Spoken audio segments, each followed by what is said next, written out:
नमस्कार दोस्तों, आपका हमारे चैनल में स्वागत है। नवरात्रि के पंचम दिवस आदि शक्ति माँ दुर्गा के स्कंद स्वरूप की उपासना विधि, पावन कथा और समृद्धि पाने के उपाय। माता स्कंद का स्वरूप आदि शक्ति जगत जननी माँ दुर्गा का पंचम रूप स्कंद माता के रूप में जाना जाता है। भगवान स्कंद कुमार यानी कि कार्तिकेय की माता होने के कारण दुर्गा जी के इस पांचवें स्वरूप को स्कंद माता का नाम प्राप्त हुआ है। सिंह के आसन पर विराजमान तथा कमल पुष्प से सुशोभित दोनों हाथों वाली यशस्विनी देवी स्कंद माता शुभदायिनी है। भगवान स्कंद जी बाल रूप में माता की गोद में बैठे हुए हैं। इस दिन साधक का मन विशुद्धि चक्र में अवस्थित होता है। स्कंद माता स्वरूपनी देवी की 4 भुजाएं हैं। ये दाहिनी ऊपरी भुजा में भगवान स्कंद को गोद में पकड़े हैं तथा दाहिनी निचली भुजा जो ऊपर की ओर उठी है उसमें कमल पकड़ा हुआ है। माता का वर्ण पूर्णतः शुभ्र है और कमल के पुष्प पर विराजित रहती है।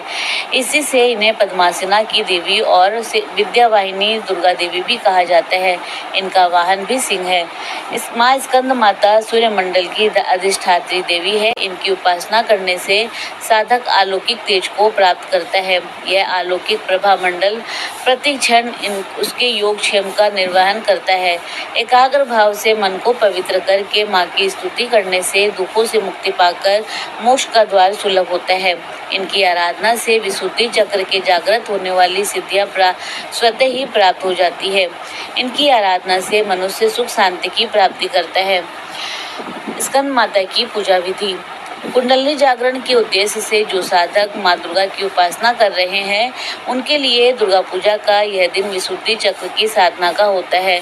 इस चक्र का भेदन करने के लिए साधक को पहले माँ की विधि सहित पूजा करनी चाहिए। पूजा के लिए कुश अथवा कंबल के पवित्र आसन पर बैठकर माँ को चंदन, रोली, हल्दी, सिंदूर, बेलपत्र, आभूषण, चंपा के फूल, पुष्पहार, सुगंधित द्रव्य, धूप, दीप, नैवेद्य, फल और पान भी अर्पित करें। इसके बाद माँ की विधिवत पूजा करें, मंत्रों का जाप करें, दुर्गा चालीसा और सप्तशती का पाठ करें, माँ की कथा सुने और माँ को धूप और दीप से आरती करें। इसके बाद माँ को केले का भोग लगाएं। प्रसाद के रूप में केसर की खीर का भोग लगाकर प्रसाद बांटें। माता के 5वें स्वरूप को मूंग से बना मिष्ठान भी पसंद है, इसीलिए आप स्कंद माता को मूंग की दाल की बर्फी या फिर हलवा भी भोग में चढ़ा सकते हैं। वात, पित्त, कफ जैसी बीमारियों से पीड़ित व्यक्ति को माता को अलसी चढ़ाकर प्रसाद के रूप में ग्रहण करना चाहिए। माँ को केले का भोग भी अति प्रिय है, तो इस दिन केले का भोग भी जरूर चढ़ाएं।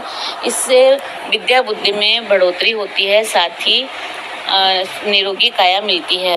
और फिर इस मंत्र से देवी की प्रार्थना करनी चाहिए, जो कि इस प्रकार है। सिंहासनागता नित्यं पद्मांसितकरद्वया शुभदास्तु सदा देवी स्कंद माता सस्वनी।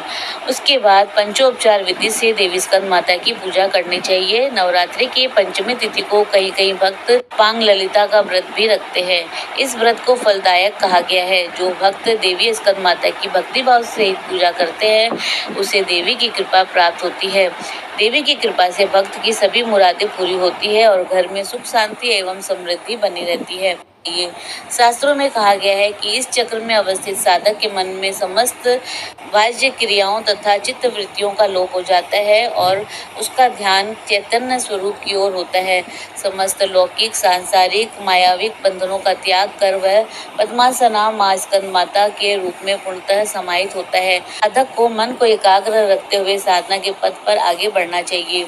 स्कंद माता की पावन पौराणिक कथा। दुर्गा पूजा के 5वें दिन देवताओं के सेनापति कुमार कार्तिकेय की माता की पूजा होती है। कुमार कार्तिकेय को ग्रंथों में स्कंद कुमार के नाम से जाना गया है। माता इस रूप में पूर्णतः ममता लुटाती हुई नजर आती है। माता का 5वां रूप शुभ्र अर्थात श्वेत है। जब अत्याचारी दानवों का अत्याचार बढ़ता है तब माता संत जनों की रक्षा के लिए सिंह पर सवार होकर दुष्टों का अंत करती है। देवी स्कंद माता की 4 भुजाएं हैं। माता अपने 2 हाथों में कमल का फूल धारण करती है और एक भुजा में भगवान स्कंद को या कुमार कार्तिकेय को सहारा देकर अपनी गोद में लिए बैठी हुई है। माता का चौथा हाथ भक्तों को आशीर्वाद देने की मुद्रा में है। देवी स्कंद माता ही हिमालय की पुत्री पार्वती है। इन्हें ही माहेश्वरी और गौरी के नाम से जाना जाता है। यह पर्वतराज की पुत्री होने से पार्वती कहलाती है।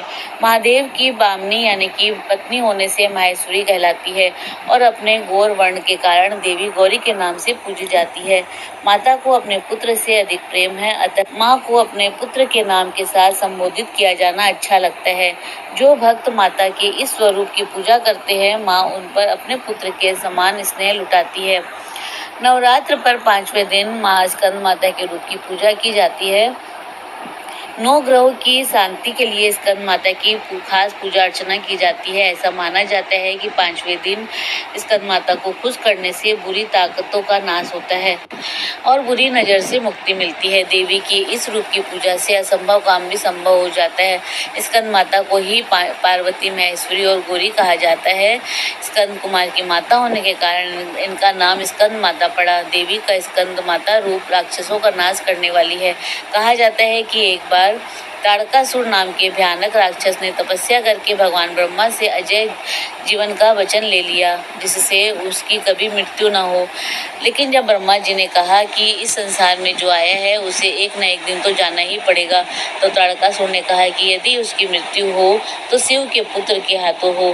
ब्रह्मा जी बोले कि ऐसा ही होगा। ताड़कासुर ने सोचा कि ना कभी शंकर जी विवाह करेंगे और ना कभी उनका पुत्र होगा और ना कभी उसकी मृत्यु होगी, लेकिन होने को कौन टाल सकता है। ताड़कासुर ने खुद को अजय मानकर संसार में हाहाकार मचाना शुरू कर दिया। तब सभी देवता भागे भागे शंकर जी के पास गए और बोले कि प्रभु, ताड़कासुर ने पूरी सृष्टि में उत्पात मचा रखा है। आप विवाह नहीं करेंगे तो ताड़कासुर का अंत नहीं हो सकता।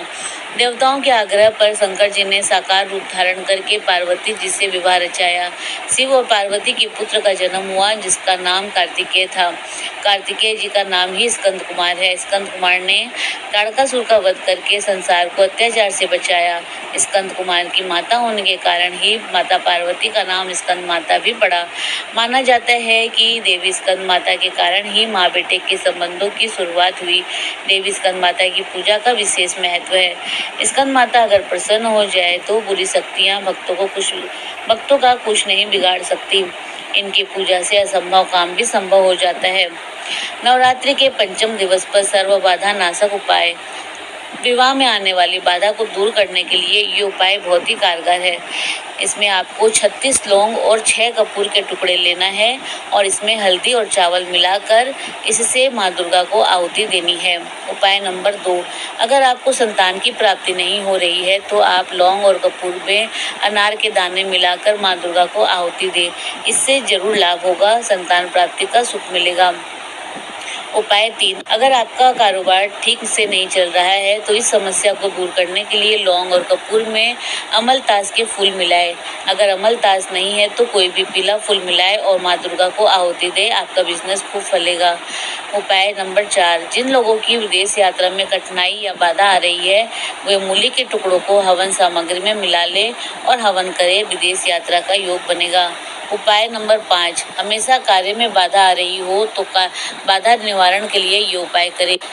यदि किसी के भी साथ अनावश्यक बार बार कोई भी कारण नहीं हो और परेशानी आ रही हो, मन बेचैन रहता हो, अनहोनी दुर्घटनाएं घट रही हो या फिर एक्सीडेंट होता हो, तो उसको 800 ग्राम चावल को दूध में धोकर पवित्र पात्र में अपने पास रख ले और फिर एक माला ओम ऐं ह्रीं क्लीं चामुंडाय विच्चे ओम स्कंद माता देव्ये नमः इस मंत्र की 108 बार जाप करें और उसके बाद में एक माला मंगलकारी शनि मंत्र का जाप करें। इसके बाद इस सामग्री को अपने ऊपर से 11 बार उसार कर किसी तालाब या फिर बहते पानी में प्रवाहित कर दे और दूध किसी कुत्ते को पिला दे। यह उपाय आपको लगातार 43 दिनों तक करना है। इससे यह समस्या से छुटकारा आपको मिल जाएगा। माता रानी आपकी सभी मनोकामनाएं पूर्ण करे। आप सभी को शुभ नवरात्रि। दोस्तों, इसी प्रकार और भी रोचक जानकारी के लिए आप हमारे चैनल को लाइक शेयर और सब्सक्राइब करें। हमारे चैनल में विजिट करने के लिए धन्यवाद।